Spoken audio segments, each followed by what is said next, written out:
tayo sa tabing dagat. Ayan. So, meron akong dalang saging at saka bagoong na sausawan. So, ayan yung sausawan ko guys. Bagoong siya na may kamatis, may sibuyas, at may suka at kalamansi.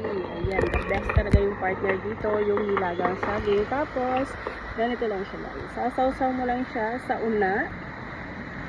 Yung tawag sa amin dito ay ginamos na ngisi-ngisi. Sasawsaw mo siya sa una. Tapos, yan, lalagyan mo siya ng bagoong. Ayan, yan. Kahit una lang siya guys, sobrang sarap niya. At itlagyan pa natin ng bagoong, sibuyas, kamatis, at